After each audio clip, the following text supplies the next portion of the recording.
protests in Rajasthan. पहाड़ को काट दिया जाएगा क्योंकि शेड्यूल 6 में नहीं है। अब वहां के लोकल लोग का चलेगा नहीं। अब इस थार मरुस्थल से उड़ने वाला बालू दिल्ली को बना देगा बालू का कटोरा।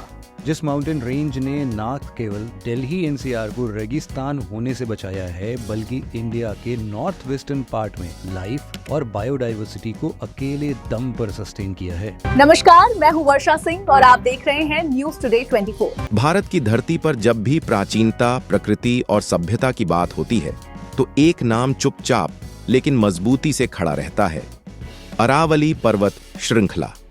अरावली ये सिर्फ पहाड़ नहीं है, ये भारत की सबसे प्राचीन पर्वत श्रृंखला है जो हिमालय से भी करोड़ों साल पहले अस्तित्व में आई। लेकिन आज ये पहाड़ खतरे में है। आज अरावली पहाड़ प्रदूषण, खनन, अवैध निर्माण और सरकारी लापरवाही की मार झेल रहे हैं।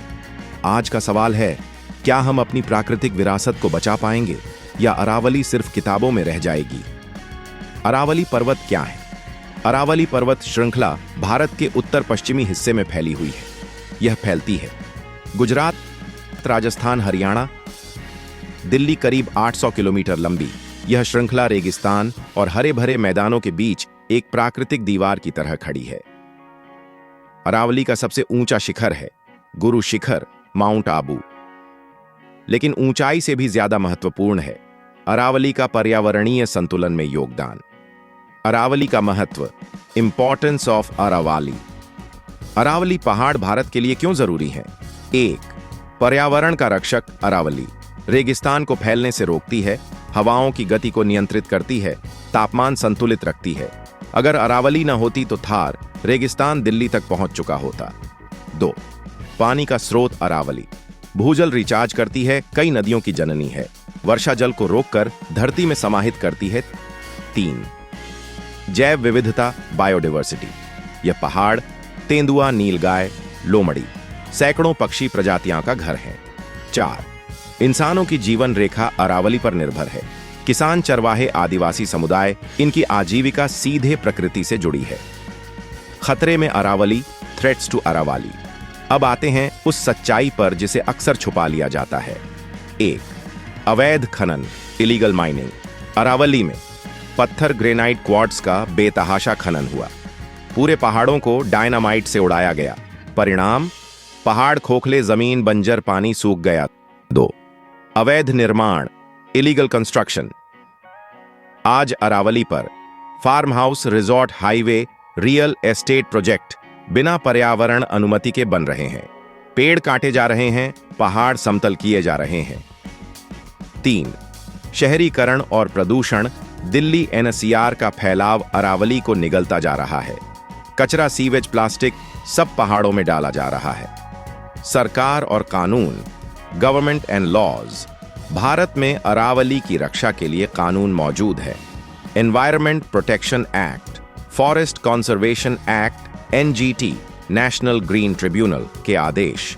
एनजीटी ने कई बार कहा अरावली में कोई भी खनन अवैध है। फिर सवाल उठता है, अगर कानून है तो विनाश क्यों जारी है? उत्तर कड़वा है, राजनीतिक दबाव, कॉरपोरेट लालच, भ्रष्टाचार। अरावली प्रोटेस्ट यहीं से शुरू होता है। अरावली प्रोटेस्ट देश भर के पर्यावरणविद, छात्र, सामाजिक कार्यकर्ता, स्थानीय लोग सड़क पर उतरे। नारे लगे, अरावली बचाओ, भविष्य बचाओ, पहाड़ नहीं बिकेंगे। सोशल मीडिया पर ट्रेंड चला, can save Aravalli, Aravalli protest. लोगों ने याचिकाएं दायर की। अगर अरावली नष्ट हुई तो, अगर अरावली खत्म हो गई तो दिल्ली और एनसीआर बन जाएगा हीट जोन, भूजल स्तर और नीचे जाएगा, धूल भरी आंधियां बढ़ेंगी, जानवर विलुप्त होंगे, जलवायु परिवर्तन और तेज होगा। यह सिर्फ एक पर्यावरणीय समस्या नहीं, यह मानव अस्तित्व का संकट है। युवा क्या कर सकते हैं? Role of youth. आप सोच सकते हैं, मैं अकेला क्या कर सकता हूं? लेकिन बदलाव हमेशा युवाओं से ही शुरू होता है।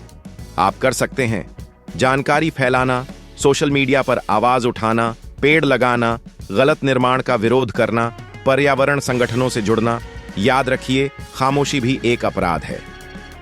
उम्मीद की किरण, होप। अभी सब खत्म नहीं हुआ है। अभी भी कुछ क्षेत्र बचे हैं, लोग जाग रहे हैं, कोर्ट हस्तक्षेप कर रहा है। अगर हम आज खड़े हुए तो कल अरावली बचेगी। अरावली सिर्फ पहाड़ नहीं, ये हमारी सांस है, हमारा पानी है, हमारा भविष्य है। अगर आज हमने अरावली को नहीं बचाया तो कल इतिहास हमसे सवाल करेगा। अरावली बचाओ, भारत बचाओ। प्रकृति बचेगी तभी हम बचेंगे। धन्यवाद।